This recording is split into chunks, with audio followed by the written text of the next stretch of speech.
삼프로TV 신년 특집으로 인사드리겠습니다. 안녕하세요. 저는 홍선혜입니다. 올해가 병오년, 붉은 말의 해라고 하죠. 여러분 새해 복 많이 받으십시오. 어떻게 말처럼 힘차게 달릴 준비 우리 구독자분들, 시청자분들 다 세우셨는지 모르겠습니다. 자, 우리한테는 투자 계획도 참 중요한데 아직 고민이다. 어떤 선택을 해야 될지 모르겠다 하시는 분들 아마 많으실 겁니다. 투자 계획이란 게 그렇죠. 뭐 크게 세워놓고 좀 세부적으로 수정도 하고 그래야 되는데 어쨌든 큰 틀을 좀 볼 필요가 있을 것 같아서요. 저희가 신년 특집을 좀 준비를 해봤습니다. 2025년 한 해 동안 탁월한 성과를 거둔 국내 자산 운용사의 운용을 책임지는 그 운용 책임자분들을 저희가 모셔보는 기획을 했습니다. 이분들이 2026년 투자 계획을 어떻게 세우고 계시는지 그 머릿속을 조금 지금 엿볼 수 있는 시간을 준비를 해봤는데 2016 프로들의 선택입니다. 자, 첫 번째 그 포문을 열어주실 분 바로 소개를 해드리겠습니다. 중대형주 중심의 국장 대표 공격수로 불리는 분입니다. 보고펀드 자산운용 이한영 본부장님 모셔보겠습니다. 본부장님 안녕하세요. 네, 안녕하세요. 네, 반갑습니다. 반갑습니다. 네. 새해 복 많이 받으세요. 네, 복 많이 받으십시오. 네. 2026년 붉은 말의 해 병오년에 이렇게 새해가 밝았는데 3프로TV는 굉장히 오랜만이시라고요? 한 4, 5년 만이라고 네, 들었어요. 그렇게 되는 것 같습니다. 네, 왜 이렇게 오랜만에 나오셨어요? 일단 이렇게 빨리 시간은 지난 줄 잘 몰랐고요. 그다음에 저도 그 사이 이제 보고펀드 가서 저희가 이제 원래 보고펀드는 주식이 없었거든요. 그래서 대체 투자랑 부동산 투자 중심의 그 글로벌 하우스인데 이제 저희가 이제 주식을 새로 세팅을 했고 그러다 보니까 저도 너무 정신없게 이제 일을 하다 보니 시간이 이렇게 빨리 간 줄 몰랐습니다. 네. 뭐 시청자분들 다 이한영 본부장님 많이들 아실 거라고 생각을 하지만 혹시라도 이제 워낙에 오랜만에 나오셔서 오늘 좀 처음 봤다 하시는 분들도 있을까봐 21년 매니저로 일을 하신 거죠? 21년 네, 이제 딱 정도 되면. 20년 채웠고요. 내년부터 21년 차에 들어갑니다. 와, 네. 동안이란 말 많이 듣지 않으세요? 네, 감사합니다. 그래서 뭐 공모펀드, 사모펀드 뭐 두루두루 다 네, 20년 이상 네. 경험을 하셨다 네. 이렇게 들었고 뭐 몇 년 이상 연속해서 최고의 네. 수익률 펀드 매니저로 계속 선정이 되셨다 뭐 이런 이력도 있으시더라고요. 네, 네. 그 어떻게 하다 보니 또 펀드 네. 대상 3년 연속 받아서 그때 좀 이제 좀 많이 매스컴을 탔었고요. 예, 항상 목표죠 또 그걸 받아내야 된다는 게. 예. 이런 분이 생각하시는 네. 2026년 시장 전략 또 어떤지 오늘 좀 자세하게 많이 알려주셨으면 좋겠어요. 네, 좀 최대한 썰을 네. 잘 풀어보겠습니다. 알겠습니다. 올해요. 코스피 올해가 아니죠? 헷갈립니다. 네. 2025년이죠. 이제 2026년이니까 2025년을 생각을 해보면 코스피 지수가 2,400대 시작을 해서 2,200대도 봤잖아요, 본부장님. 네, 네. 그죠? 네. 그리고 이제 4,000대 갔으니까 예, 예. 우와, 이런 해가 진짜 기억에 남을 만한 2025년이 그렇죠. 아닌가 싶은데 네. 어떠셨어요? 그러니까 이렇게 사실 저점 대비 고점이 거의 한 80%짜리 그러니까요. 예, 제공되는 게 사실 코로나 때 이후로 처음이죠. 그러니까 저점 대비 고점이 코로나 때가 딱 99.9%짜리였습니다. 근데 지금이 거의 70% 살짝 넘는 수준이니까 이 정도 폭을 제공한다는 거는 사실 좀 지수 자체가 그 정도 제공된다는 거는 정말 다이나믹하고 사실 쉽게 벌어지지 않는. 근데 코로나 때는 사실 모두가 힘들었던 구간에 정책이 쏟아져 나오면서 글로벌 동조화 때문에 그 V자를 만드는 형태였으면 지금 그 정책보다는 악재를 딛고 올라가는 펀더멘탈로 올라가는 장이 벌어졌다는 점에서 이제 그때랑 또 다른 형태의 강세장이 나타났고, 그래서 보면 코로나 때는 지속성에 대해서는 조금 의문이 들었던 장이고 지금은 이제 1년 좋았지만 내년에도 이거 지속될 수도 있겠다라는 그림이 나오는 장이 그때랑 지금이 좀 확연히 좀 다르다라는 거고요. 그래서 아마 내년 뭐 나중에 질문 그런 것들 당연히 나올 것 같긴 한데 올해 70% 지수 그로스가 나왔다는 거는 정말 이례적이다. 그리고 내년에도 이 정도로 올 거냐? 그거는 모르겠다인 거죠. 왜냐하면 4천이 5천이 된다라고 하면 그거는 25%짜리 숫자가 나오는 거니까 그 정도 게임은 아니어도 이 이례적으로 강세가 벌어졌던 게 지속될 여지, 그 다음에 환경은 만들어져 있다. 그 정도 볼 수 있을 것 같습니다. 연초에 예상하셨어요? 올해 4천 볼 수도 그러니까 2025년에 4천 볼 수도 있겠다. 사실 저는 근데 지수를 엄청 의미 두진 않거든요. 왜냐하면 사실 지수가 그러니까 한국장이 지수가 올라서 오른 적이 사실은 없습니다. 과거 저도 지금 20년 했지만 제가 신입 사원부터 한 팀장 달기 전까지는 지수는 2,000, 2,500이었어요. 그 사이에서 계속 박스권.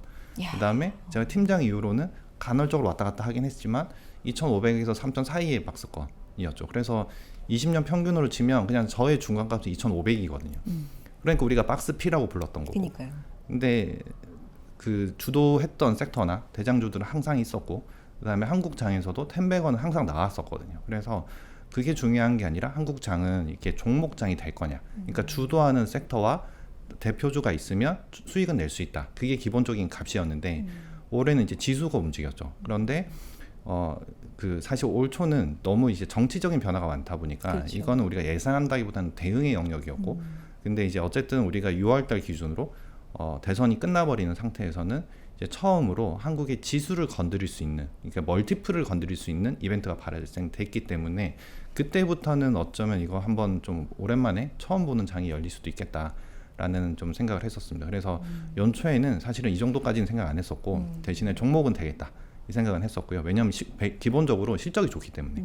그래서 실적 장세는 되겠다였는데 지수가, 그러니까 한국장도 그렇지만 지수가 상승했던 구간에는 실적은 무조건 베이스로 좋아야 되고요. 근데 지수의 멀티플을 건드릴 수 있어야 되는데 그게 처음으로 발생됐다. 그게 이제 새 정권 들어와서 밸류업이었다. 이제 이게 지수의 이제 멀티플을 건드린다는 네. 건 조금 쉽게 풀면 뭘 밸류에이션을 더 줄 수 자극한다는 있는. 거예요? 그러니까 그 전에 이제 한국장이 뭐 예를 들어 이제 제일 많이 그 거리가 되는 게 PBR이고, 그렇죠. PBR 0.8배에서 계속 놀던 대한민국이 한 배 줄 수 있을까? 한 배 주면 얼마지? 지수 3,000인가? 요런 게임에서 처음으로 타겟을 정할 수 있는 상황이 된 거죠. 밸류업의 타겟은 PBR 1.5. 이게 되니까 단순히 곱하기 했을 때 지수의 값이 나오는. 그러니까 그 전에 이제 연말 연초에 내년장 어떻게 보세요? 그냥 단골 질문이죠, 다들.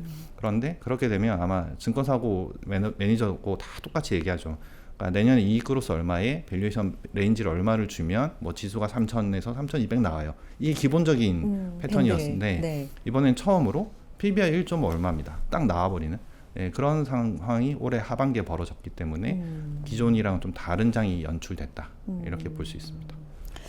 PBR이 1.3 정도, 지금은 약간 있나요? 그 정도 올라왔죠. 근데 타겟은 1.5를 보는 거고요. 1.5면 이거 단순하게 이제 계산만 해봐도 5천은 그러면 그러니까 가능하다? 지금 더 디테일하게 하면 네. 저희가 이제 트레일링 PBR, 네. 포워드 PBR 이렇게 나누는데, 그렇죠. 그러니까 과거치 PBR, 그러니까 실적이 지난 거 확인한 거 가지고 저희가 트레일링 PBR로 지금 1.5를 주면 한 4,700선 나옵니다. 그리고 포워드로 앞으로 예상된 앞으로 1년 동안의 실적 추정치로 포워드 PBR 1.5를 타겟을 하면 한 5,200선 정도 나오거든요. 그러니까 이게 산수입니다, 산수. 그냥 그 나와 있는 숫자 가지고만 밸류에이션 주면 그럼 4,200에서 5,200 레인지니까 중간값은 5,000 정도 나오죠.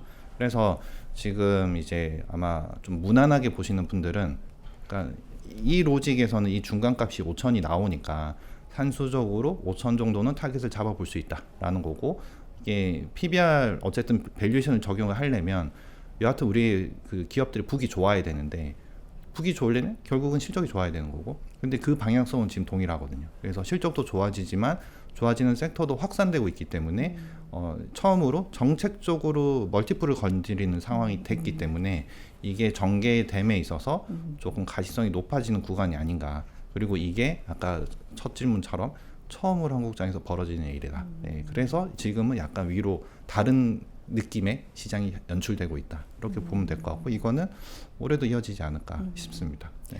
본부장님이 앞서서 이제 박스피 말씀해 네, 주셨는데 네. 진짜 국내 시장의 네. 오명이잖아요. 올해는. 네, 네, 그렇죠? 네, 박스피 네. 그리고 더 이제 좀 조롱 섞인 네, 건 네. 국장 탈출은 탈출, 지능순이다. 이제 요거를 네. 근데 이제 새 정부 들어서서 네. 국장 복귀는 지능순으로 네, 네. 되게 만들겠다라고 할 만큼 이 네. 국장 탈출은 지능순이다라는 네. 게 이제 정말 하나의 밈이었는데 네. 그런 네. 국내 시장이 상반기 하반기에 굉장히 이제 네. 달라진 양상이 예, 됐던 예. 거잖아요. 네, 네. 근데 네. 그 오명을 조롱을 네. 받을 때도 네. 본부장님 이제 제가 알기로는 국내 주식은 변동성이 크지만 그만큼 기회도 크다. 투자할 곳이 충분히 있다. 네. 국내를 해야 된다. 네. 이렇게 네. 해오신 걸로 네, 알고 네, 있거든요. 네.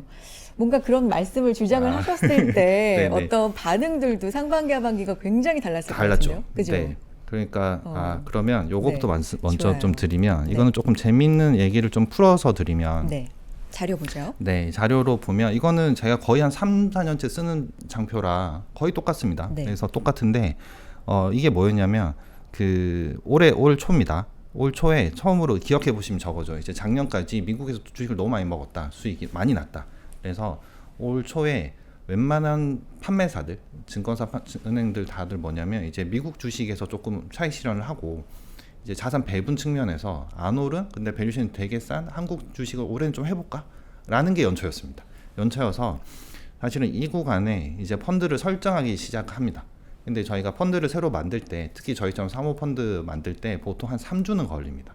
왜냐하면 디자인을 하고 그다음에 판매사랑 운용사가 이제 그 세부 운용 디테일을 합의하고 그다음에 소비자 금융 뭐 이런 금감원 다 통과시키고 나고 나면 한 3주 걸리거든요. 근데 그 사이에 벌어진 일이 이거죠. 3월 말 4월 초에 관세 폭탄 해방의 날. 네. 나와서 관세 폭탄이 팍 나오면서 2200 언저리가 이제 보이기 시작하니까 맞아요. 이게 그때 분위기가 갑자기 확 바뀌죠. 바뀌면서 2000을 볼 것 같다 였는데 근데 그 뒤로 또 보시면 일주일 만에 2500, 600이 회복이 되고 일주일 만에 3000을 가버리고 또 일주일 만에 3200이 가버렸거든요. 그래서 이 다이나믹하게 이렇게 올라왔죠. 그래서 지금 그런 그 구간에서 보였던 게 뭐냐면 결국은 수급 바뀜이 나타났는데 이때 왜 과격하게 수급 바뀜이 나타났을까가 뭐였냐면 이 앞에 구간이죠. 앞에 구간에 결국은 우리가 몇 년 동안에 저도 초기에 방송 나왔을 때는 막 계속 질문했을 때 뭐 몇 년 전 얘기지만 뭐 다들 금리가 어떻다, 뭐 금리 4.5냐, 4.6이냐 뭐 이거였는데 사실 그게 그죠. 우리한테는 중요한 게 아니라는 거죠. 왜냐하면 금리를 인상했던 미국도 주가는 신고가 나버렸고 그다음에 요즘은 고용이 불안정하다, 뭐 고용 실업률이 너무 높다라고 하지만 저기 고용 없는 성장의 시대가 전개되고 있는데 결국은 시장은 다 지나고 나서 보면 키포인트가 우리가 그 순간에는 그게 키포인트인 줄 알았으나 금리와 고용은 키포인트가 아니었다라는 거고 그게 과거 이 2년, 2, 3년 동안에 성장이 어디서 나올까에 대해서 결국은 AI 반도체, 뭐 AI, 뭐 4차 산업혁명 이런 각종 테마로 이 경험했던 그게 이제 다 지나고 나서 각종 수급 이슈와 매크로 단에서의 이 관세 폭탄까지 끝나고 나니까 이것보다 더한 게 뭐가 있을까?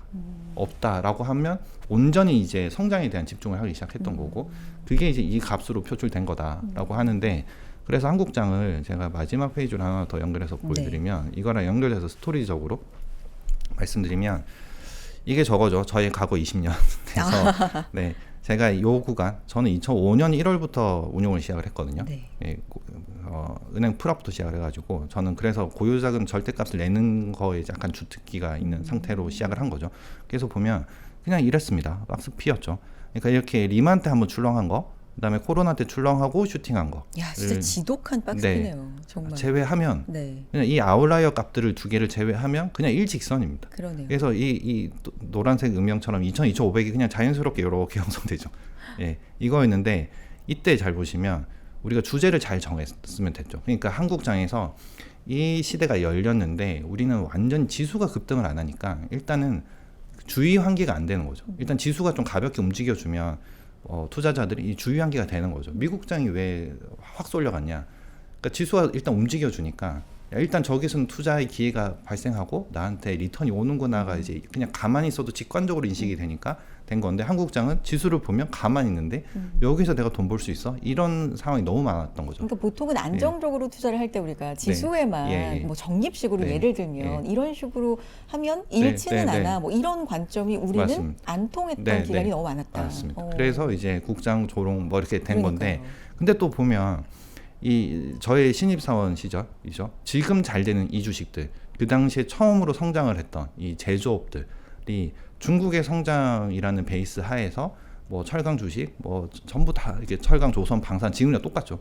그 주식들이 움직였는데 또 이 중간에 2010년 중반 때 보면 중국 소비 시절 이거는 또 우리 제조업이 하나도 안 움직이죠. 이때는 뭐냐면 또 화장품 주식들 다 날아가기 시작했던 거고 지금 와서는 또 이 반도체 중심의 AI 주식과 그다음에 이 신흥국 성장 시대 때 한참 날아갔다가 20년 소위 말해서 쉬었죠. 쩔었죠. 사실은. 그러니까 전방이 안 되니까 실적은 안 나오고 그래서 그 20년 정도의 세월 동안에 살아남은 그 기업들이 지금 우리나라의 또 대표 주식들이 돼 있는 상황이 돼서 결국은 우리나라 대응법은 뭐냐면 그냥 지수가 무조건 올라요 말아요 이 게임이 아니라 지금 이 시대에 우리가 지칭할 수 있는 테마가 있느냐 그게 뭐 산업재 시대는 뭐 차화정 뭐 이런 거였고, 그다음에 중국 소비 시대 때는 또 우리가 화장품, 그다음에 지금은 4차 산업혁명 시대 뭐 이럴 때 또 그냥 뭐 로봇 우주 뭐 이런 식으로 계속 뭐다 계속 만들어지고 그거에 대해서 우리가 낙수 효과를 받을 수 있으면 그러면 우리는 거기에서 대장주를 사면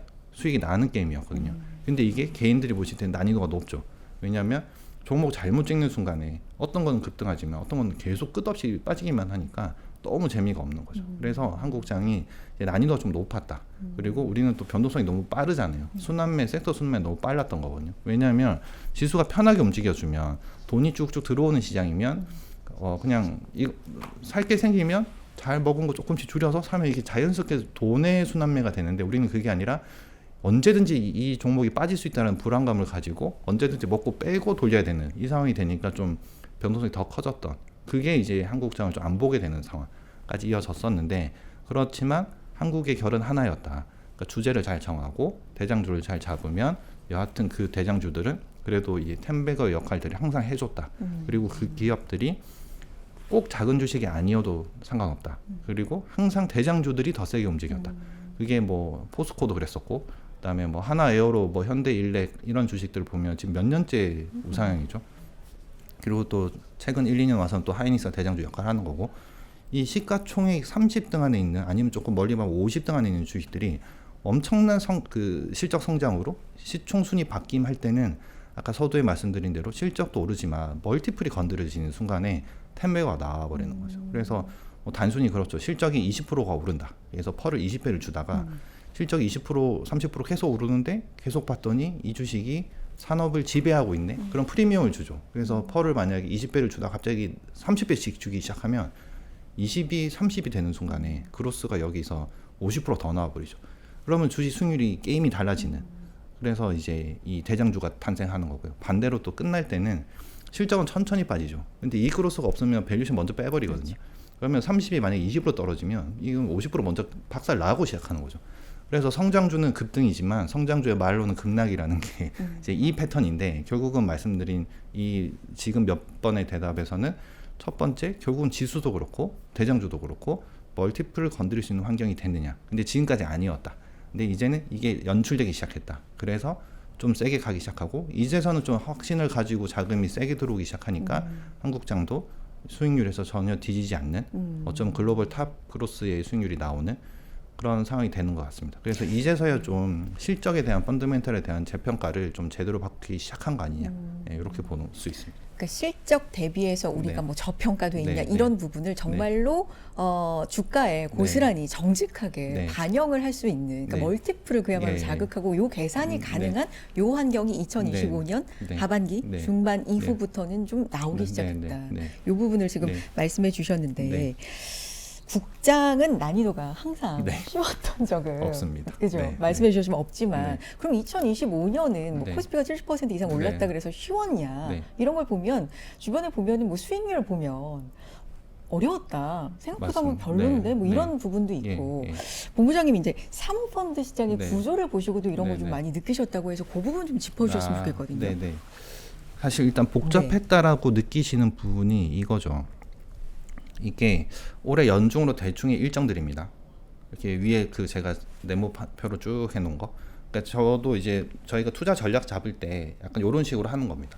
이게 뭐냐면 올해를 보시면 1월에 일단은 미국 대통령이 취임을 했죠. 그쵸. 그다음에 4월 2일이 미국 보편관세가 개시가 됐고, 그다음에 우리나라는 탄핵 판결이 4월 4일에 났고, 대선은 또 6월 3일이었죠. 그래서 요 두 달은 또 우리나라는 또 대선 전국이었고, 맞아요. 그리고 트럼프가 7월 8일 날 관세 확정해줄게 해놓고는 또 한 달 이후에 8월 1일로 넘겼고, 8월 1일에서 9월로 넘어가는 사이에 품목 관세 얘기가 또 부각됐고, 그리고 10월 31일에 에이펙 정상회담 하기 전에 세레모니 하겠다 뭐 이렇게 되면서 결국은 이 퐁당퐁당이 계속 진행되는 형태. 그러니까 관세도 보면 확 벌어졌다가 계속 뭔가 수습되는데 수습되는 듯 아닌 듯 하면서 계속 월별로 이제 똑같이 퐁당퐁당 그쵸. 넘어가는 도돌이표처럼 약간 이렇게 됐었던 게 이제 가장 큰 줄기였고요, 하나가. 네. 또 하나는 결국은 또 패드였죠. 뭐냐면 계속 올리다가 내려주기로 해야 되는데 내려주는 속도가 이제 또 우리 성에 안 차는 거죠, 투자자 입장에서는. 그래서 7월부터 사실 걱정하기 시작했어요. 실제로 9월부터 내려주면 되는 거였는데 그래서 7월부터 하다가 잭슨홀 8월에 힌트 얻었고 그때부터는 좀 안정화돼 버렸죠. 왜냐하면 이제 금리는 확실히 내려주는구나가 되니까. 그래서 시장이 제일 싫어하는 거 보면 결국은 변동성인데 관세도 모르겠다가 어느 정도 방향이 잡히니까 영향은 줄어들었고 페드도 안 내려주나 하다가 내릴 것 같네가 내려주기 시작하니까 영향력이 제로 됐고 실제 지금 저희가 FOMC 한다고 해서 막 그 전날 주식 다 발굴하진 않잖아요 이제. 그리고 하나가 더 있었던 게 우리나라 상법 개정안 7월부터 양도소득세 어떻게 해준다. 그다음에 뭐 세법 개정안 통과되면 11월에 배당소득 분리 가속해 해준다. 요게 계속 여론에서 막 10억이다, 30억이다, 뭐 50억이다 계속 왔다 갔다 하니까 계속 변동성 생기다가 그러니까 올해 2025년 우리만의 이슈도 상당히 좀 많았던 것 같아요. 그래서 네. 글로벌하게 이슈는 관세랑 페드였고요. 그쵸. 한국만의 이슈는 우리나라 상법 개정안 이후의 후속 조치. 예, 요 결국은 이 시장을 복잡하게 보이는 건 이 세 가지였습니다. 세 가지였고 결국은 이게 7월, 8월, 9월에 가면서 셋 다 퐁당퐁당이었는데 결국은 갈수록 줄어들어 버렸죠. 그리고 에이펙 정상회담을 앞두고는 웬만큼 다 해결된 거 아니야?가 되니까 10월이 폭등장이 나와버리는 형태가 나왔습니다. 그래서 결국은 이렇게 이 그림을 쭉 놓고 보면 좀 복잡하죠. 그러니까 시장이 만만치 않게 느껴지는 거고 또 문제는 뭐냐면 올해 상반기는 조금 쉬었어요. 왜냐하면 너무 싸 보이니까. 그리고 조선, 방산, 변압기, 원전 이런 주식들이 실적도 좋은 거 알겠고 이익률이 개선되는 거를 올해 1분기부터 확인되기 시작했거든요. 그러니까 1분기, 2분기, 3분기 갈수록 이익률이 계속 개선되는 거죠. 그러면 대장주 맞네 인정되는 거고 이 와중에 지금 막 모든 모멘텀이 집중됐었죠. 그러니까 실적이 좋은 거 엔드 조건으로 모멘텀이 붙으니까 조방원이 그냥 날아가 버리는 일변도가 올해 상반기까지였고요. 근데 6월 달까지부터 이제 6월까지 끝나고 나서 난이도가 좀 높아진 게 일단 6월까지 수익률이 너무 많이 났다. 그러니까 다들 너무 많이 먹었다. 이거 하나에 약간 불안해하기 시작하고 두 번째부터는 요 일정대로 7월부터 이 빅 이벤트들이 다 진행이 되는데 모르겠다. 일단 챙겨보자. 그래서 사실 그때 왜 7월 대조정설 뭐 이런 거까지 맞아요. 있었죠. 그래서 이게 복잡하게 붙으니까 이쪽으로는 또 수익률 게임에서 좀 뒤처지기 시작했죠. 그래서 실제 지금 기준으로서 보면 올해 상반기는 조방원이 대장주였습니다. 근데 7월부터는 저기 AI 로봇 우주 이쪽이 또 대장주였습니다. 네. 그래서 이익결이 확 바뀌는 그 순간에 이제 전체 틀이 바뀌었고 우리가 습관성으로 지르기 시작한 계속 투자해왔던 그쪽은 좋은 건 알겠는데 왠지 또 지금 팔면 더 갈 것 같기도 하고 근데 그게 계속 퐁당퐁당했거든요. 이 구간에 또 등장했던 게 삼성전자가 등장해버렸죠. 2분기 실적을 바닥으로 실적이 좋아져 버리니까. 그러니까 탑다운에서 이렇게 복잡한데 수급 블랙홀 역할을 하기 시작하는 시가총액 1등부터 10등 안의 주식들이 모멘텀이 붙으면서 살아나오기 시작하니까 종목 픽을 잘못하는 순간에 수익률이 완전히 엇갈려 버리는 그런 형태가 나왔습니다. 그래서 저희도 사실은 올해 연중으로 보면 저희 펀드 수익률도 올해 사실 뭐 상당하긴 한데 7, 8월이 수익률이 제로였습니다. 그냥 쉬어버렸습니다. 네, 쉬었고 대신에 이제 저희가 9월, 10월, 11월 완전 쭉 뿜어버리는 형태가 나고 지금 이제 11월 중순부터 12월 약간 소강 상태인데 또 지난주부터 저희께 또 움직이긴 하거든요. 그러니까 이걸 어차피 연중 다 맞출 수는 없지만 이 복잡한 구간에서 얼마나 잘 버텨낼 수 있느냐 그리고 복잡한 구간에서 얼마나 내가 내 걸 지키면서 다음 포석을 깔고 가느냐 이제 이건데 결국은 이게 지금 질문의 요지처럼 이 모든 대답 자체가 일단 복잡하잖아요. 그래서 복잡하게 느꼈던 장이 올해일 수도 있다. 근데 그래서 어떤 분들은 엄청 좋은 수익률에 만족해 하시고 어떤 분들은 별 재미없었어 라고 하는 게 결국은 이 너무 현혹할 거리가 많은 이 시장에서 내 거를 못 들고 갔다. 그게 결국은 나중에 현타로 약간 그런 상황이 올해 장의 특징이다. 이렇게 보입니다. 수익률 여쭤봐도 됩니까? 펀드? 사모펀드라서 네. 그거는 공개할 수 없어요. 그래요? 네, 그건 할 수는 없고요. 그래도 저희는 하반기에 좀 상당했다. 저희는 또 거기 대형주 중심으로 하니까 네, 시장을 사실 올해 이기는 하우스가 많이 없었죠. 네, 그렇게 돼 있었습니다. 그래서 근데 저희는 이렇게 돼야만 되는 성격입니다. 왜냐하면 사모펀드 시장도 크게 세 가지로 보시면 되거든요. 그러니까 요즘에 이제 가입을 많이 하시러 이제 판매사에 가시면 운용사 추천 받으실 때 제가 꼭 말씀드리는 거는 어떤 성격인지를 꼭 물어보셔라 인 겁니다. 뭐냐면 올해 뭐 타임폴리오도 저희가 볼 땐 나쁘지 않은 수익률인데 나쁜 수익률이라고 반성문을 썼다는 게 기사가 됐거든요. 맞아요. 근데 그거는 저희가 매니저들이 볼 때는 잘한 수익률이에요. 왜냐하면 거기는 롱숏 상품이니까. 롱숏 상품은 1순위가 변동성을 잡아주는 거고 2순위가 적당한 수익률인데 그 적당함이 올해 같은 강세장에서 10% 정도면 굉장히 잘했다라는 게 저희 생각인데 그게 기사가 돼서 막 움직였죠. 그다음에 같이 투자하는 쪽들이 있습니다. 그쪽은 저희처럼 막 성장주로 막 지르고 그러진 못해요. 근데 좋은 주식을 많이 끌고 가는 스타일이고 길게 많이 끌고 가니까 행동주의까지 할 수 있는 게 가치 투자 쪽인 거고요. 저희는 박스권에서 주도주가 명확하거나 아니면 지수가 오를 때는 무조건 이것보다 잘 먹어야 되는 게 우리의 성격입니다. 그러니까 롱 바이어스. 예, 롱 바이어스는. 네. 그래서 이 세 가지가 다 각자가 잘하는 구간이 있고 각자가 자기의 상품성을 지키기 위해서 그 운용 차를 계속 지키는 거거든요. 예. 그런데 올해는 이게 불장이 돼버리니까 저희가 유독 더 이렇게 된 거고 저희 쪽도 보면 저처럼 중대형주로 플레이하는 쪽들이 있고 또 종목을 쫙 깔고 가는 쪽들도 있습니다. 그래서 이 성격을 좀 구분하시고 운용사를 선택하셔라 라는 게 저희가 항상 그냥 뭐 사면 돼요 라고 얘기해 보시는, 그러니까 어느 운용사 가서 가입하면 돼 뭐 이렇게 하시는 분들한테 제가 꼭 말씀드리는 게 어차피 본인의 투자 성향 본인이 아시거든요.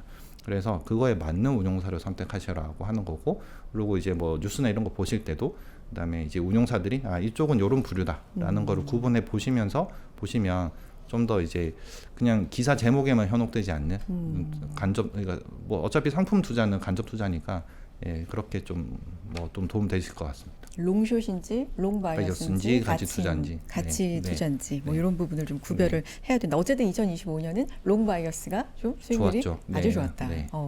2026년은 어떻게 될까? 지수보다도 이제 그 세부적인 주도하는 1등주 중심 뭐 네. 이렇게 말씀하시지만 예. 어쨌든 지수를 보면 네. 본부장님 2200, 2400에서 이제 4000 초반까지 온 거잖아요. 네, 네, 네. 근데 예를 들면 4200이라 치면 4200에서 5000을 간다? 네. 그러니까 2000대 초반에서 4200 간 건 거의 2000이 오른 건데. 네. 그죠? 네. 4200에서 5000 가면 800 네. 오르는 거잖아요. 네, 내가 그때 2000 때도 투자를 안 했는데 지금 투자를 하는 의미, 네. 효율성이 뭘까? 이런 네. 생각 분명히 하실 수 네. 있잖아요. 네, 네. 어때요? 그게 결국은 시세를 보고 판단하는 사람들의 특징이라고 저는 생각을 하고요. 왜냐하면 이게 그건 너무 당연하긴 합니다. 왜냐하면 시세가 좋으면 더 갈 것 같고 시세가 빠지면 뭐 되게 불안해하기 네. 시작하고, 그리고 숫자로 봤을 때 2025년도가 70%가 올랐으면 내가 지금 와서 투자를 하려면 100%는 올라야 되는 거 아니야? 이렇게 쉽게 생각할 수는 있는데 사실 서론에 말씀드린 것처럼 어차피 한국장은 지수의 수익률이 우리의 수익률 키가 아니었다라는 거고요. 그래서 주도주가 명확하냐, 그리고 올해 대비 내년에 더 그로스가 나오는 이런 섹터나 주도주가 등장할 거냐, 이거에 대한 판단이 키포인트이면 뭐 종목이든 아니면 저희가 그런 식으로 집중 투자하는 펀드든 이렇게 선택을 하시면 괜찮을 것 같다라고 네. 보고요. 그거는 사실 실적으로 말씀드려야 되는데 네. 이 실적표를 보시면 일단 요거 먼저 보시면 요 밑에가 뭐냐면 2004년부터 거의 20년치죠. 26년, 27년 추정치까지 다 있습니다. 이거는 현재 우리나라 퀀트와이즈, 그러니까 이번에 3분기 실적 발표된 그 기준 이후에 퀀트와이즈에 잡혀있는 숫자 그대로 그냥 가지고 오는 건데, 보시면 코스피 영업이익 순이익 전체 합은 쫙 커지죠. 커지는데 이 색깔별로 칠해놓은 것들이 막대가 더 커지죠. 그 말은 좋아지는 섹터도 더 많아진다 라는 거라서 일단 기본적으로 지금 이게 약간 펀더멘탈 실적의 확산 장세 여기서 벌어지고 있다라고 말씀드릴 수 있고요. 지수는 뭐 앵커님 말씀하신 대로 올해가 그 정도의 수익률이고 내년은 20% 25%밖에 안 나오면 심심해 보일 수는 있는데 이 표를 보시면 이게 결국은 주식은 지금 실적 좋냐 이것보다는 이익의 그로스가 어떻게 되냐, 그러니까 그래프가, 그러니까 증가율이 좋아지냐 이거의 게임인데 25년 대비 26년 이것도 이번 3분기 실적 발표하고 나서의 숫자입니다. 그래서 어차피 다음 주부터는 저희가 4분기 실적 프리뷰 시즌에 진입을 하는데 이 구간에서 잘 보시면 이번에 2분기 실적 발표하고 났을 때 26년도에 코스피의 YOY 영업이익 증가율이 19%였거든요. 네. 근데 3분기 끝나고 나서 지금 38%입니다. 그래서 이게 더 올라가고 있습니다. 두 배네, 두 배. 예, 그리고 실제 이익 그로스가 이 정도면 글로벌 탑 티어입니다. 그리고 실제 그건 또 올해 25년도에도 마찬가지였거든요. 근데 그게 결국은 아까 보셨던 그 실적 막대바처럼 실적은 계속 움직이고 있었는데 이거의 점수를 이제 받기 시작했다라는 게 하나가 되는 거고요. 그다음에 이 빨간색 섹터들이 뭐냐면 25년 대비 26년도의 증가율이 더 좋아지는 섹터들이거든요. 여기도 만만치 않게 계속 더 발생되죠. 좋은 것들이.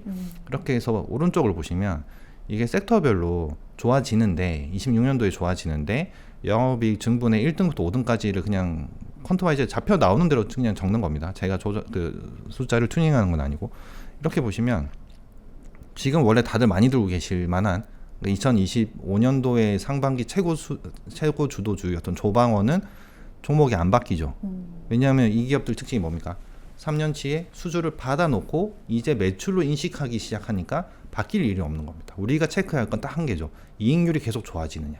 그것만 체크되면 뭐 이쪽 섹터들은 그러니까 우리가 주는 밸류에이션, 그다음에 이익률의 개선세, 그것만 확인되면 계속 이제 뭐 이격을 따라서 약간 밸류에이션 트레이딩을 하죠. 저희가 말할 때는 그렇게 해서 움직일 것 같고요. 내년에 좋아지는 쪽들이 이거죠. 반도체가 지금 먼저 움직이긴 하지만 삼성전자 이익은 올해 2분기가 바닥이었습니다. 2025년 2분기가 바닥이었고 내년도에 코스피 영업이익 전체에서 이익 증분이 가장 큰 종목이 삼성전자입니다. 그래서 이게 또 다크호스로 등장할 수 있는 거죠. 펀드멘탈은 하이닉스가 더 좋다라고 할 수도 있지만 근데 범용 제품이 좋아지면서 이익의 그로스는 또 삼성전자가 또 제일 좋아지는 거거든요. 이러니까 이게 많이들 하시는 하이닉스가 좋아, 삼성은 좋아 하는 질문에서 지금은 이거를 너무 디테일하게 전략을 짰다가는 둘 다 제대로 못 살 수 있다. 그럴 거면 그냥 둘 다 같이 왕창 들고 가야 된다. 그냥 반도체 탑주가 좋다. 그러면 이것들에 집중하지 괜히 이것보다 작은 종목들에 집중을 해서 괜히 투자 비중에서도 낮고 변동성도 높아지는 종목을 가져가느니 집중해서 투자할 수 있는데 이익 크로스가 가장 강한 종목으로 집중하는 게 낫지 않겠냐라는 얘기를 드릴 수 있고요. 이쪽이 좋아지면 당연히 후행적으로 기판 업체들이 더 좋아집니다. 그러니까 요즘에 보면 삼성전기나 이런 기판 업체 같이 움직이죠. 그래서 지금 25년도가 이렇게 조방원의 일변도였으면 하반기부터는 반도체가 움직이기 시작했고 내년에도 보면 이 결이 별로 안 바뀐다. 근데 내년에 우리가 확인하고 싶은 거는 정말 사상 최대 실적을 계속 찍어줄 거냐. 이제 이거를 확인하고 싶을 거고요. 그 다음에 또 군데군데 하나 더 있죠. 뭐냐면 내년에 지금 약간 지금 이거는 저는 매니저들용의 투자라고 생각을 하는데 이 매니저들용이라는 게 저거죠. 펀드용. 개인 투자용 말고요.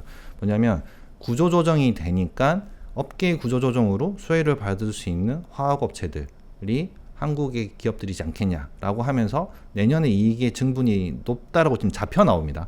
이건 잡혀 나오는 거지 실제 좋은지는 확인해 봐야 되는 거죠. 화학이에요? 석유화학이에요? 일단 둘 다인데 석화 특히 이제 그 NCC 있는 쪽들 그러니까 LG와 롯데케미칼 이런 쪽들인데 이거는 구조조정 되고 나서 수혜 받을 거를 예상해서 실적이 좋아진다고 지금 잡아놓은 케이스가 되게 많기 때문에 그러니까 오히려 업황이 엄청 안 좋기 때문에 구조조정까지 해서 살아난다. 살아난다. 그리고 이 와중에 유가도 빠져 있으니 화학의 원료는 유가인 거고 유가가 낮아지니까 원가는 개선, 구조조정은 된다. 이 컨셉이 지금 잡혀 있는 게 이런 쪽입니다. 그래서 이거는 지금도 반영이 좀 돼 있는 거 아니에요?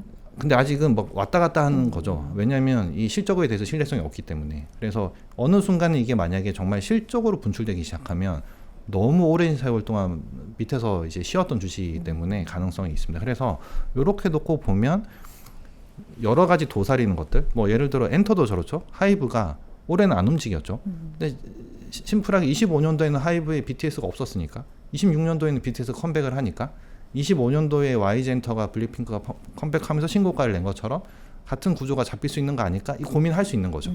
그래서 이제 이런 것들이 25년도에 안 움직인 주식이 돌아오는 모멘텀이 같이 도사리고 이 기업들도 보면 뭐 사실 하이브, 뭐 셀트리온 25년도에 안 움직였거든요. 그런데 실적이 나쁜 것도 아니고 실적은 계속 그로스가 나오고 모멘텀이 붙고 하면 안 움직인 새 종목이 등장하면서 또 끌고 갈 수도 있는 겁니다. 그래서 지수의 그로스는 70이 20대로 낮춰질 수 있지만 이익 그로스가 지금 계속 올라가는 상황에서 대장주들이 수익률의 게임에 있어서 어느 순간에 누가 더 셀 거냐의 순서의 문제지 이게 지금 종목장으로 뒤처져서 수익을 못 낼 수 있을까? 그것까지는 아직은 아니지 않을까라는 이제 생각을 할 수 있는 게 내년장인 것 같고 그러면 이제 심플하게 주도주 바뀌냐? 주도주는 간다. 대신에 주도주의 순서랑 이 순환매의 그 강도가 좀 다를 수 있다. 왜냐하면 새롭게 등장하는 섹터들이 있을 거니까. 그리고 알지만 올해 25년 대비 26년도에 이익 강도가 더 좋아지는 대장주들이 워낙에 시총이 큰 주식들이다. 그게 삼성전자가 대표적이고 한전도 마찬가지고 그래서 그쪽에서 벌어지는 이 수급의 블랙홀 역할 같은 게 시장에 우호적으로 작동할 수도 있고 약간 변동성 요인이 될 수도 있습니다. 대신에 지금은 다행히 돈이 들어오는 장이기 때문에 확산될 가능성이 좀 크지 않을까.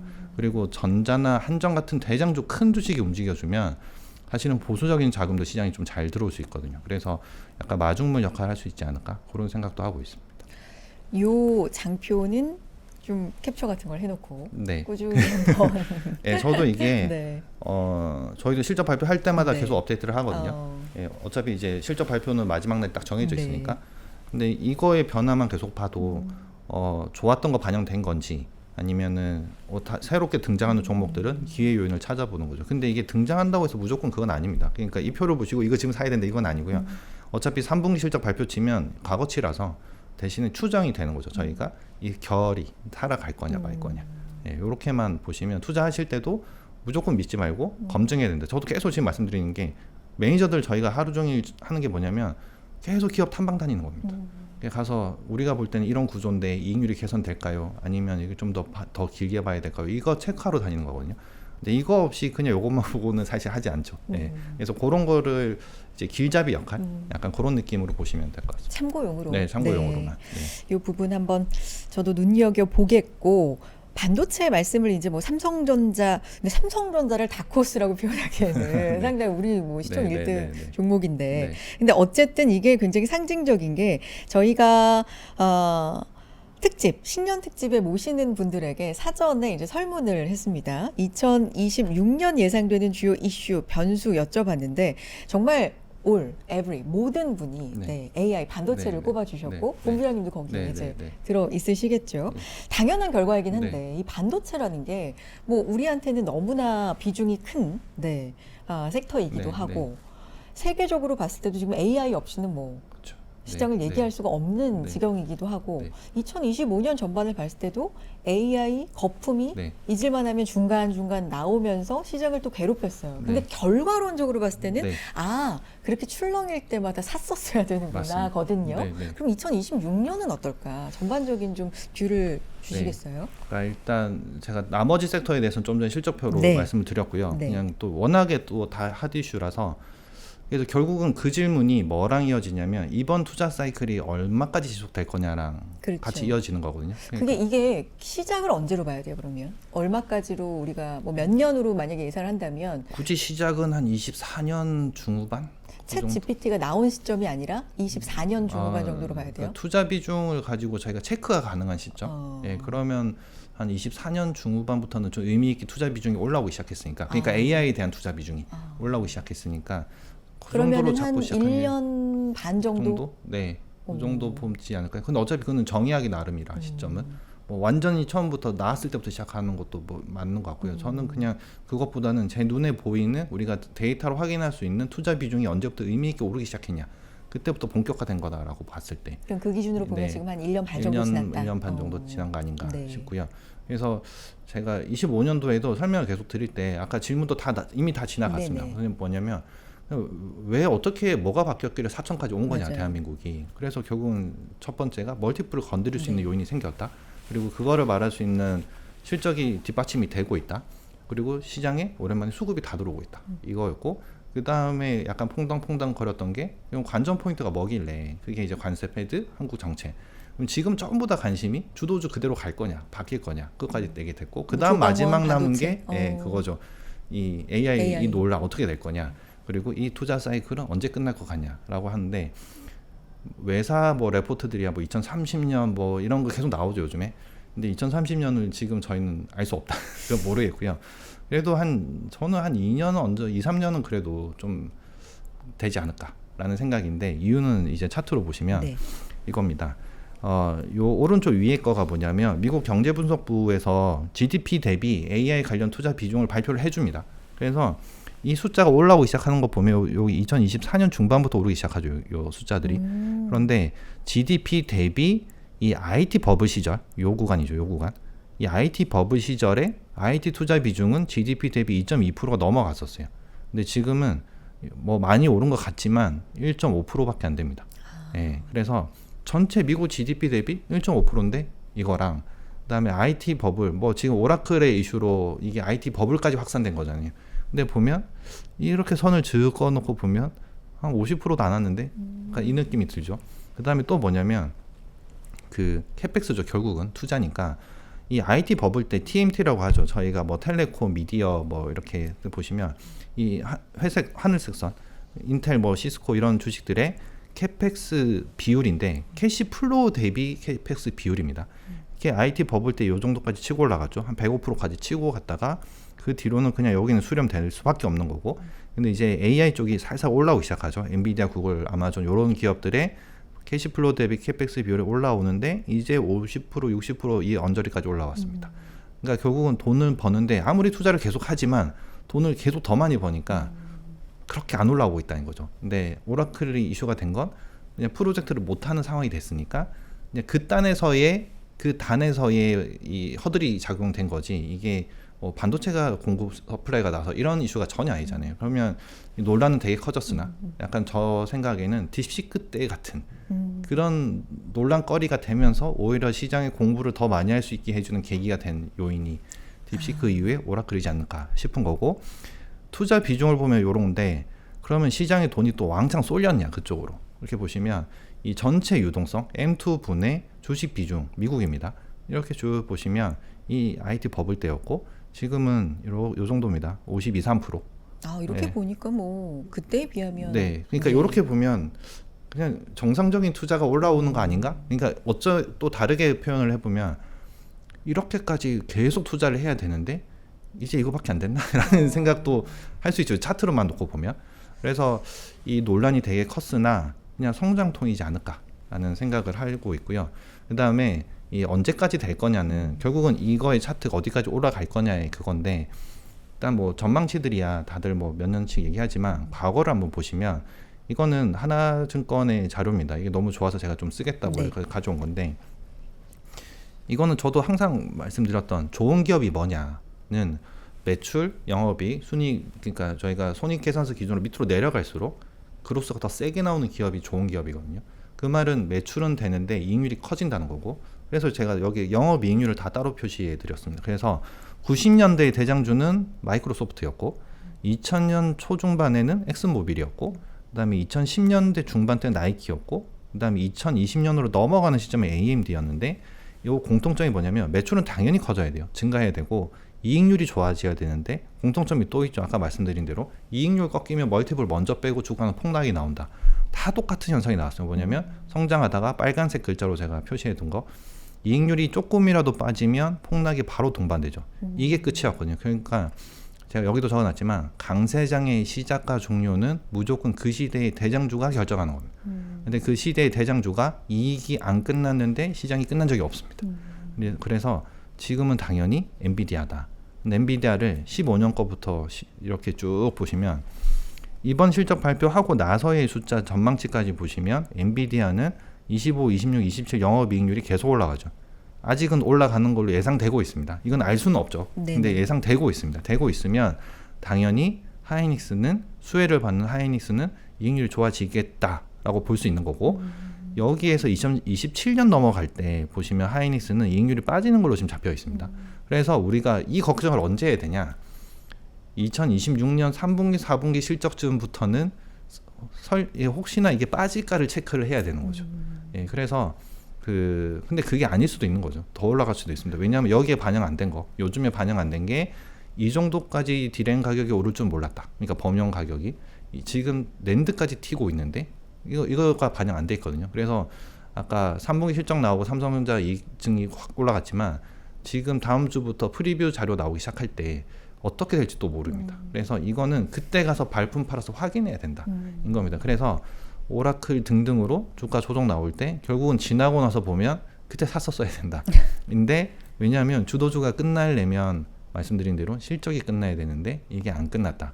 그러면 우리가 그냥 상식적으로 지금 이 사이클이 뭐 엄청나게 투자를 해서 우리가 한 게 아니잖아요. 우리가 뭐 GPT 좀 이슈되고 그다음에 제미나이 쓰기 시작한 게 실제 저도 일하면서 쓴 거는 1년이 채 안 되거든요.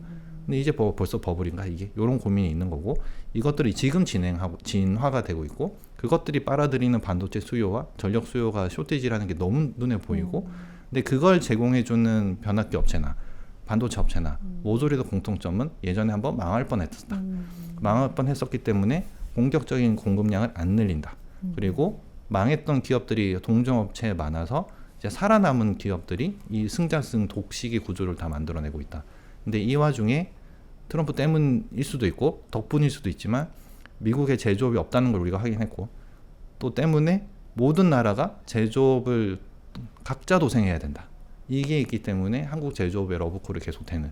그러면 아까 제가 말씀드린 주제를 잘 잡으면 되는데 글로벌하게 AI 혁명 시대다. 뭐 이렇게 큰 주제는 있는 거죠. 근데 한국은 사실은 좀 안타깝지만 혁신적인 기업은 사실 없다. 없지만 그 혁신적인 기업 밑에서 완벽하게 제조를 가장 정확하게 해주는 제조업은 대한민국에 다 있다라고 하면 우리가 그 사이클이 끝나는 거는 지금 이 표처럼 엔비디아의 이익 추정과 그거의 낙수 효과를 제대로 받는 하이닉스 이익 추정을 봤을 때 아직은 시간이 남았고 그다음에 우리가 체크할 때는 그게 걱정되는 그 언저리죠. 내년 2026년도에 아마 3분기 4분기 되면 모두가 이 걱정하고 있을 겁니다. 왜냐하면 내년도에는 하반기부터는 인플레 걱정하기 시작할 거거든요. 그리고 하반기에 이익률 계속 유지될 수 있을까? 이거 걱정이 두 가지가 겹치는 구간이 내년 하반기입니다. 그래서 그때 갔을 때 다르게 전개되면 뭐 그냥 가면 그 시장은 계속 오를 거고요. 근데 그게 아니고 이게 걱정되면 변동성이 있지만 숫자가 안 빠지면 다시 또 커버하면서 올라갈 수 있다. 그러니까 이렇게 시나리오를 짜고 저희가 주식을 보시는 게 맞다여서 주도주 안 바뀌면 조정시 매수다. 이게 기본적인 생각입니다. 일단 큰 틀에서 2026년은 본부장님은 일단은 뭐 세부적으로는 그때그때 좀 전략을 바꾸시겠지만 상반기 뭐 한 3분기 뭐 길게는 여기까지는 주도주가 안 바뀐다라는 전제로 빠질 때마다 모아간다. 그런데 이제 좀 후반에 가서는 인플레라든지 아니면 이익이 좀 유지될까? 뭐 이런 부분에 대한 물음표가 좀 있을 수 있다. 이렇게 좀 크게는 보시나 봐요. 그래서 크게 뭐 많이 바뀔 건 없다. 지금 환경이랑 있는 거고요. 아까 보셨던 표지만 지금 단기 시점에서 이렇게 보시면 저희가 지금 이제 이거 녹화는 지금 저희가 12월 말에 하고 있지만 다음 주에 바로 방송 보실 때도 바뀔 건 없습니다. 왜냐하면 지금 저희가 요 구간에 있습니다. 그러니까 이렇게 일정이 쭉 왔고요. FOMC 12월 달에 했죠. 저희가 했고 이제 이벤트가 없습니다. 12월 26일 날 양도소득세 이제 하실 분들은 다 팔았고 29일부터는 새로 내년장을 보고 새 돈이 들어오기 시작하는 거고 그 다음에 CES가 1월 6일에 있죠. 그러면 이때는 할 말이 너무 뻔하죠. AI 로봇 자율주행. 그 다음에 또 JP모건 헬스케어 일정이 1월 12일에 있습니다. 이때 원래 우리나라 기업들도 잘 가 있지만 지금 처음으로 초빙해서 가는 우리나라 바이오테크 대표 기업들도 몇 개가 있거든요. 뭐 알테오젠이나 D&D 이런 기업들이. 그런데 이 구간에 공교롭게 딱 맞물리는 게 코스닥 시장 활성화 정책이 지난주에 나왔죠. 그래서 지금 연말 연초가 지금 코스닥 시장 활성화 정책에 맞물리는데 모멘텀이 IT랑 바이오에 붙는 구간이거든요. 그리고 바이오테크 기업들은 사실 25년도에 수익률이 별로 안 셌습니다. 그래서 또 그냥 지수만 보셔도 코스피, 코스닥의 이 괴리가 지금 이 정도 벌어지는 건 20년 동안 최대치 벌어져 있는 거거든요. 그런 와중에 연말에 이제 밸류업 정책은 어느 정도 많이 나왔고 코스닥 활성화 정책 나오면서 더하기로 이제 코스닥 벤처 펀드 활성화 이런 것들이 정부 펀드가 쏘기 시작하면 이게 좀 다른 수급을 일으킬 수 있거든요. 그래서 사실 내년도를 이렇게 1년치를 이렇게 그려보려고 하면 올해처럼 복잡하지 않습니다. 올해는 저게 너무 많았지만 내년도에는 그냥 6월에 한국 중간선거 그다음에 10월에 미국 선거 요거 큰 거 빼면 이렇게 디테일하게 안 나오거든요. 그러면 둘 중에 하나죠. 모르는 뭔가 나와서 영향을 받거나 아니면 진짜 뭐 없이 간다면 완연한 그냥 섹터와 종목 장세일 거다. 그런데 상반기는 지금 요런 구간으로 맞이하면서 시작을 하니까 IT랑 바이오가 좀 강할 수 있고 그래서 저희는 지금 하반기 때 계속 뭐 요새 조방원 뭐 이런 식으로 되게 말을 하니까 저희는 반바지라고 했거든요. 반도체 바이오 지주. 근데 지주는 사실 뭐 약간 라임을 좀 맞추기 위한 것도 있긴 하지만 주력은 반도체랑 바이오가 반바가 거의 주력이다. 주력이 될 수밖에 없을 것 같고 하반기에 가면 인플레이션 걱정이 되거나 아니면 IT 쪽에 이익률이 정체된다라고 하면 그때 아마 다른 섹터를 찾기 시작할 겁니다. 그때는 또 다른 섹터를 가긴 해야 되는데 이렇게 놓고 보면 내년 상반기는 너무 명확하죠.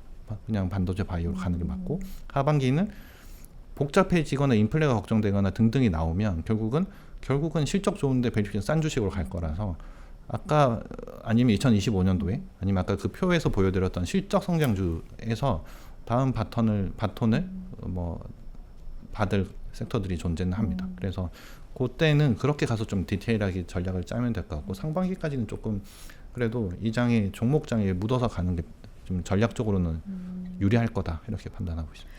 내년에 2026년에 네, 네, 네. 2026년에 우리나라 지방선거와 미국의 중간선거가 네. 사실은 진짜 중요할 것 같다는 네. 생각도 또 드는 게 네. 정치적으로도 물론 예, 그렇지만 예. 이제 정책적으로 네, 네, 네. 2025년에 워낙에 시장이 맞습니다. 우리 시장이 정책의 영향을 많이 받은 네. 해였잖아요. 뭐 상법 개정을 비롯해서 네. 부동산에서 주식으로 좀 생산적인 방향 쪽으로 네, 돈의 네, 네. 이동을 또 계속해서 네. 좀 추진하던 해이기도 하고 실제로 네. 지수가 영향을 받았기 네. 때문에 이런 정책적인 것도 좀 살펴봐 주시면 좋을 것 같은데요.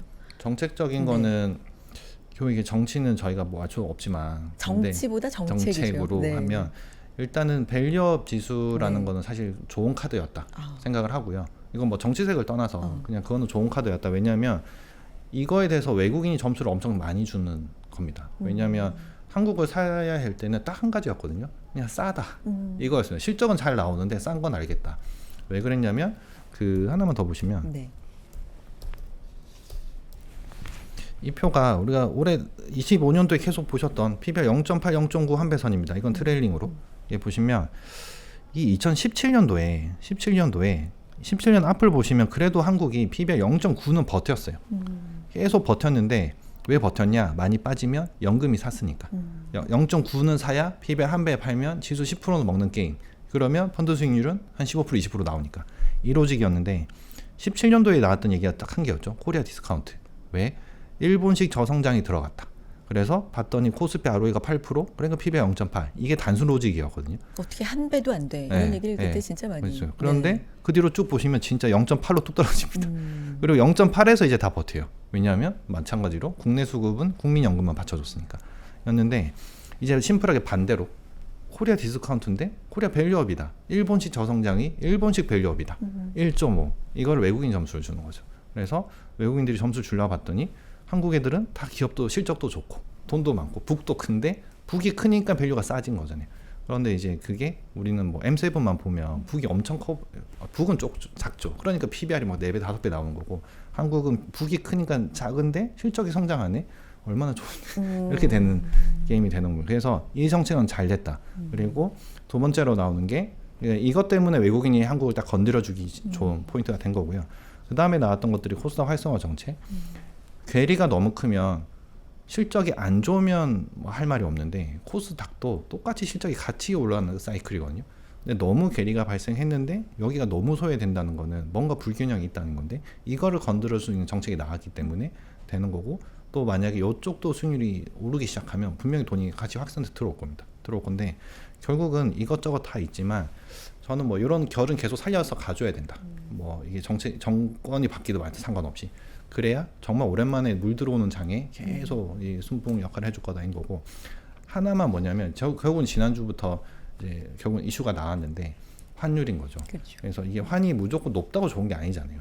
그러니까 적당한 수출을 할 수 있을 때 도움이 되는 정도여야지 무조건 높다고 좋은 건 절대 아닌데 이게 어느 순간 너무 방치했던 상황이 됐다. 근데 그거는 계속 잡아줘야 된다. 왜냐하면 그래도 우리나라 GDP나 한국의 위상이 있는데 이게 통화 가치가 너무 없어져 버리면 오히려 이제부터는 뭔가 리스크 우리가 모르는 리스크 있는 거 아닌가 이렇게 생각할 수 있기 때문에 그 레벨은 무조건 잡아줘야 된다라는 게 생각이 있습니다. 그래서 26년도의 신규 정책은 뭐 지금 있던 거가 너무 많은 변수들이 나와서 꼬이게 안 하는 거 한 가지랑 그다음에 환율 관련된 안정화 정책 이 정도는 좀 도심 있게 밀어붙여야 되지 않겠냐. 그 정도는 좀 어찌 보면 좀 뭐죠 요청들이 예, 그런 좀 바라는. 네 바라는 네. 예, 그렇게 환율 얘기도 이제 해주셨는데 2025년에 이렇게 어쨌든 시장이 좀 좋았다. 네, 네. 물론 세부적으로는 좀 네. 차이가 있으시겠지만 네. 전반적으로 지수도 그렇고 좋았다. 좀 네. 역사적인 해였다. 수급적으로는 그거에 뭐 맞는 수급 예를 들면 뭐 외국인 수급이 역대로 많이 네, 들어왔다든지 뭐 네. 이런 특징적인 좀 네. 흐름들이 있었습니까? 아니면 기관이라든지 개인이라든지 특징 좀 알 수 있을까요? 있었죠. 뭐냐면 아니면 2026년에 왜냐면 여지가 남아있는 부분이 있을까 싶어서요. 좀 더 들어올 수 있는. 네. 네. 이거 약간 스토리처럼 말씀드리면 이게 되게 재밌는 부분이긴 한데 네. 아까 요 구간에 이게 폭락 나온다 생각했을 때는 사실은 아까 제가 말씀드렸죠. 시세를 보고 판단하기 때문에 들어오는 돈이 멈춰버립니다. 그러다가 갑자기 급등하고 3천이 오니까 하는 순간에 또 갑자기 돈들이 들어오다가 이 3,000에서 3,200선에 국내 시장 수급이 많이 바뀌었어요. 왜냐하면 그 앞에 엄청 긴 세월 동안 힘들었던 분들이 3,000이 오니까 차익 실현해버리는 거예요. 그렇죠. 그러다가 근데 또 되게 다른 특징이 뭐냐면 저희뿐만이 아니라 사모 운용사들이 펀드 런칭이 올해 6월부터 본격화됩니다. 저도 6월부터 지난달까지 만들어낸 신규 펀드가 8개거든요. 네, 2025년 6월? 네. 네네. 그러니까 6개월 동안 펀드 네. 8개가 나오는 게 저희뿐만이 아니라 다른 운용사들도 다 비슷합니다. 그래서 사모펀드 롱바이어스 자금으로 설정된 자금이 이 6월, 7월 구간에 1.5조 정도 됩니다. 이 어마무시한 돈들이 이때 들어오기 시작했던 거기에 거고 이제 본부장님도 저희 펀드도 예, 있는 건데 그러고 나서 4천이 왔습니다. 4천에서 약간 이렇게 퐁당퐁당 했지만 결국은 지금 연말 거의 4,200으로 가는 이 형태인데 새 돈이 다시 들어오기 시작하거든요. 왜냐하면 먼저 공격적인 투자가들이 3,000대 들어왔고요. 그다음에 이 모든 걸 확인하고 실적이 안 꺾인 애까지 확인된 진짜 예전에 우리 부자 세대로 치면 2, 3세대가 요 구간에 들어왔고 그다음에 1세대 부자들이 4,000선부터 들어오기 시작합니다. 그게 이제 저희가 사모펀드를 하다 보니까 느껴지는 그런 게 있고요. 외국인은 딱 탄핵 심판 끝난 날이 30.9%로 그 외국인 지분율 최저점을 찍고 지금 35%까지 올라가 있습니다. 그래서 11월에 되게 많이 팔았지만 지금 12월에 그 환을 딱 잡아주는 그 4일 동안에 4.5조가 딱 들어오면서 그대로 또 12월은 플러스 4조 원대거든요. 그래서 외국인이 퐁당퐁당은 하고 있지만 지금 이 차트처럼 저점은 계속 높아져 간다. 근데 이 4월달 탄핵 결정 딱 그날 뭐였냐면 정권 바뀌고 바뀐 정권은 이번에는 탄핵 끝났으니까 인수위가 아니잖아요. 그냥 정부가 바로 출범하는 거거든요. 그러니까 밸류업 정책 바로 밀어붙인 애가 되는 거고 그러니까 그때부터 외국인이 바로 들어와 버린 거거든요. 그러니까 외국인은 이 점수를 너무 좋아한다는 거죠. 왜냐하면 시장의 멀티플을 건드리는 이벤트다.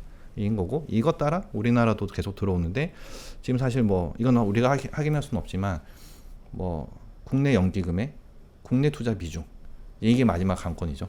이게 상식적으로 아니 그냥 추정컨대 낮출 수는 없겠죠 지금. 높이면 높였지. 정책상. 예. 그래서 네. 그런 것들이 뭐 저기 국정 펀드나 뭐 연기금이 동원돼서 들어오면 정말 오랜만에 통화는 인하 사이클이고 재정은 집행 사이클인데 실적은 우상향 사이클이죠. 이 와중에 각종 모멘텀은 작동이 되는 사이클이 됐는데 수급이 들어오는 장입니다. 그게 2025년도에 한번 뿜기 시작했던 거고 이게 지금 끝날 거냐 보면 26년도도 마찬가지인 장이 될 거라 공세장은 이어질 가능성이 제일 크다. 예, 이렇게 보시는 게 26년도 느낌인 거죠. 예, 그래서 수급은 연금만 지켜주던 수급 그리고 하나가 더 있었죠. 기타 법인 그거는 자사주였습니다. 그러니까 한국장은 0.8배선, 0.9배선을 연금과 자사주만 받쳐주다가 4월 달에 탄핵 끝나자 외국인이 들어왔고 그 이후로 개인 자금들 국내 자금 들어오기 시작했고 그것들이 개인도 개인이지만 하이넷워스라고 하는 저희 이제 패밀리 오피스 자금들은 또 다 이런 사모펀드로 형태로 씌워져서 돈이 또 집행되기 시작하고 있는 과정이라 수급이 연기금만 있는 수급이 아니다 지금 이게 되게 쏠려서 온다기보다는 고르게 3,000대 레벨 거쳤고 4,000의 레벨 거치면서 소위 말해서 걱정을 안고 올라오는 사이클이기 때문에 수급의 확산이 이게 그냥 하루에 끝나지는 않을 것 같다. 그리고 좋은 건 저거죠. 모두가 다 다른 자산으로 돈을 벌고 국장에 왔습니다. 그래서 여유가 좀 있을 수 있다. 미국에서도 벌고. 네. 그렇기 때문에 좀 괜찮다라고 보고요. 그다음에 지금 좋으면 결국은 새 돈이 또 들어옵니다. 왜냐하면 안 해봤던 분들도 이걸 하고 싶을 테니까.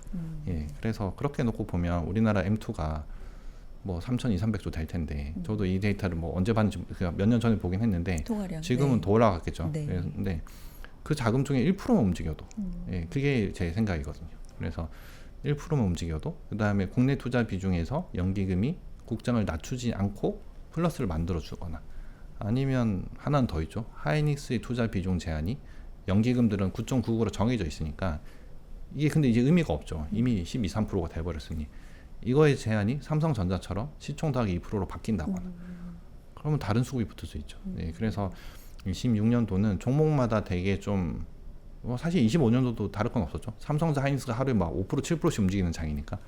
진짜 이제 1, 2% 움직이면 네. 오늘은 별로 네. 안 움직였네 하는 정도의 체감이 좀 됐던 것 같아요. 25년에. 네. 그래서 큰 결은 바뀔 게 없을 것 같다. 네, 생각이고 수급도 확산된다. 섹터도 확산된다. 네, 그렇게 판단됩니다. 앞서서 이제 반바지라고 말씀해 네, 주셨는데 네.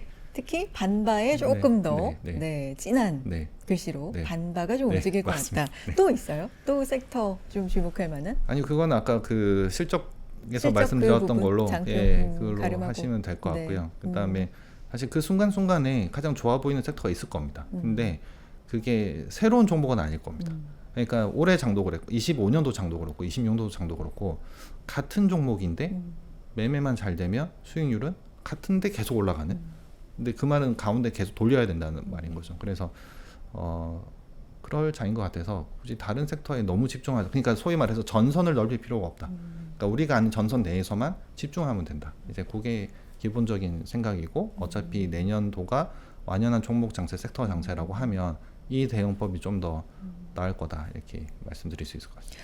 근데 본부장님 이제 사실 삼성전자, 하이닉스만 놓고 봐도 삼성전자만 놓고 네. 봐도 사실 진짜 2025년 한동안 진짜 뭐 얼마 안 됐어요. 네.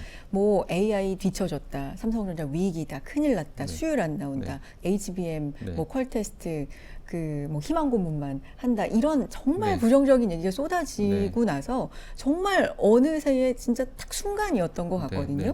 뭐 디램 가격 오른다, 이제는 레거시다, 네. 뭐 네. 이러면서 주가가 오르기 시작하는데 이제 하던 사이에 이제 맞습니다. 최고가 가는 거잖아요. 네. 아까 이제 사실 주제를 잘 잡으면 된다라고 하셨는데 이것도 너무 빠르게 네. 시총 1위 종목의 스토리도 이렇게 네, 빠르게 네. 변하니까 네. 이런 차원에서 2026년 투자 방향 조언에 좀 한 말씀으로 네. 끝내면 좋을 것 같거든요. 네. 그래서 저는 그냥 네. 너무 복잡하게 생각하지 마시고 네. 탑다운 매크로 정통적인 매크로 분석으로는 시장 접근하면 어차피 주식 못한다 라고 생각이고요. 네. 그래서 여기 보시는 것처럼 4차 산업혁명 시대 뭐 이런 거 다 되지만 한국은 제조업단에서의 베스트 인 클래스다. 그러니까 그 등급의 그 산업단의 밸류체인상의 가장 상위에 있는 기업들. 그러니까 말씀드린 대로 한국은 혁신적인 기업은 없다. 대신에 혁신적인 기업을 위해서 제조를 해주는 기업들이 대장들이다. 우리나라는. 그래서 한국의 주제는 그러니까 제조업단에서의 베스트 인 클래스를 사자. 이렇게 주제를 정하시고 그 기업 그 카테고리 내에서만 계속 좀 이렇게 하시면 막 너무 현혹 안 되고 결국은 저희도 마찬가지입니다. 그냥 1년 중에 어떻게 무게 중심을 지켜야 되냐. 근데 그 무게 중심은 그냥 제조업의 베스트 인 클래스 이게 제가 정한 그건 거고요. 그 중에서도 저는 대장주만 산다라는 게 이제 생각인 건데 이제 거기서 또 뭐 어떤 분들은 나는 종목 더 할래 이럴 수도 있는 거죠. 근데 그거는 투자의 성향상 다른 거니까 다르지만 기준은 이렇게 잡고 가시는 게 내년을 위해서 좀 편하다인 거고 너무 주식을 복잡하게 생각하시면 어려워진다. 그게 특히나 25년도가 그랬었고요. 그래서 그냥 25년도보다 탑다운의 이벤트가 줄어드니까 선거는 알 수 없다. 그러니까 정치는 절대 우리가 예측하지 말자. 대응의 영역인 거고 그러면 지금은 요 영역이면 그냥 종목과 섹터에만 집중하되 주제는 저희는 제조업단에서의 베스트 인 클래스. 네, 이렇게 보시고 기준을 잡고 가시면 되지 않을까 생각합니다. 2026년 시장 너무 복잡하게 보지 말고 제조업 베스트 인 클래스. 네. 이렇게 보자라는 말씀으로 마무리하겠습니다. 신년 특집이었습니다. 2026 프로들의 선택. 저희 이제 계속해서 좀 만나볼 예정인데 오늘 포문을 그 첫 번째 시간 오늘 멋지게 열어주셨습니다. 중대형주 중심의 국장 대표 공격수이시죠. 보고펀드 자산운용 이한영 본부장과 이야기 나눴습니다. 본부장님 말씀 고맙습니다. 네, 감사합니다.